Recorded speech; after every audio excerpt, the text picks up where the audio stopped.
इस सुई को देखें, कितनी महत्वपूर्ण होती है ये सुई।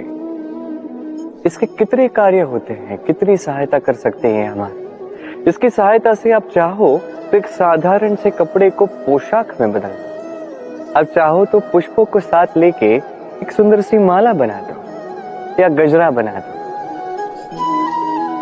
इसकी सहायता से आप घर को भी सजा सकते हैं। ये अत्यंत महत्वपूर्ण होती है। किंतु सोचिए, यदि इस सुई में ये छेद ही ना हो या इसके साथ ये धागा ही ना हो, तो क्या तब भी ये इतनी ही महत्वपूर्ण रहेगी? कदापि नहीं। तब ये केवल किसी को चुभाने के काम है। देखिए, एक अत्यंत महत्वपूर्ण बात है जो आपको स्मरण रखनी हो। कोई भी वस्तु अकेली महत्वहीन होती है। किसी के साथ से उसका सम्मान बढ़ता है, उसका महत्व बढ़ता है। और यही मनुष्यों के लिए भी है। यदि आप आगे बढ़ रहे हैं और अकेले आगे बढ़ रहे हैं, तो आप जो कुछ भी कर लीजिए, आपको वो प्रेम, वो सम्मान, वो संबल नहीं मिलेगा।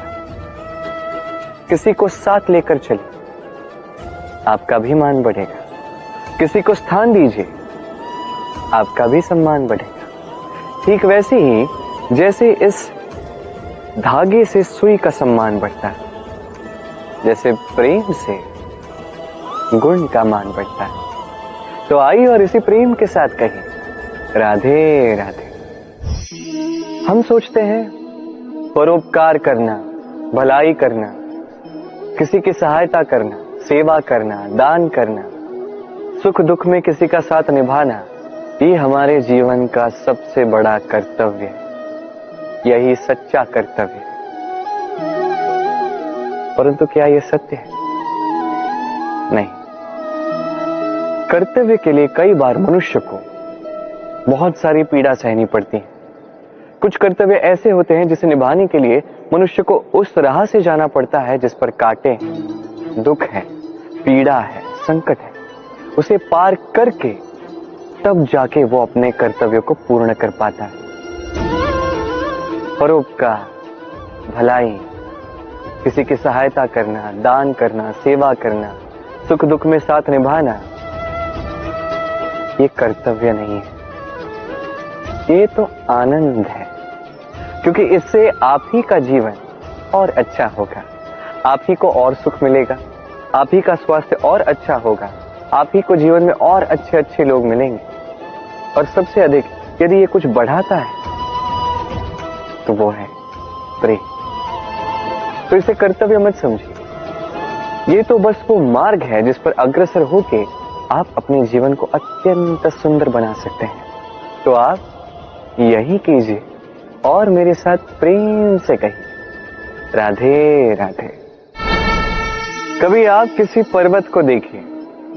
दिन में आप उस पर्वत को देखेंगे तो कितना सुंदर दिखता है, इतना विशाल, इतना सुंदर। तब प्रकृति को देख के मन से केवल स्तुति ही आती है। अब उसी पर्वत को आप अंधकार में देख लीजिए, उतना ही भयावह लगता है। अब यही होता है व्यक्ति के साथ भी, यही होता है किसी अन्य स्थान के साथ भी।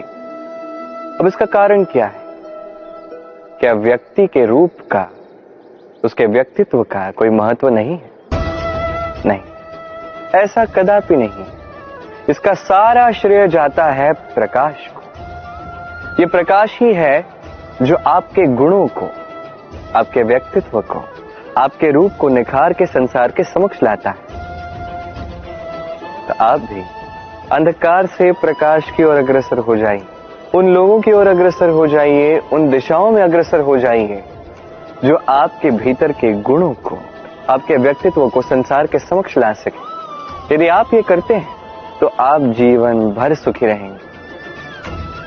आइए और मेरे साथ प्रेम से कहिएगा, राधे राधे।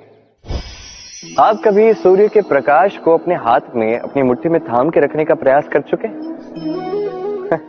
आपको तो पता ही होगा कि यह संभव नहीं। अब जल को कभी बांध के रखने का प्रयास कीजिए, वो भी संभव नहीं। परंतु जब यही सूर्य का प्रकाश, ये ताप धरती पर आता है, तो धरती क्या करती है? इसे सभी वनस्पतियों में बांट देती है। उनके विकास में सहायक बनती है और इसीलिए ये धरती पूजी जाती है। इसे धरती माता हम कहते हैं। ऐसे ही चंद्रमा रात्रि में जब चमकता है, अपनी रोशनी फैलाता है, तो एक राही को, एक पथिक को उसका राह दिखाता है।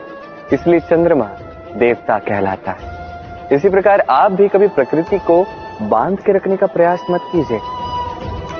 इसे सहेज के रखना सीखिए, इसे बांटना सीख जाए, ठीक प्रेम की भांति। इस प्रेम को कभी भी मुट्ठी में बंद करने का प्रयास मत कीजिए, बल्कि इसे खुले हाथ से बांटना सीख जाइए। ये यदि आप सीख गए तो स्वयं को प्रसन्न रखना भी सीख जाएंगे, दूसरों को प्रसन्न रखना भी सीख जाएंगे। आइए और इसी प्रेम के साथ कहिए राधे राधे।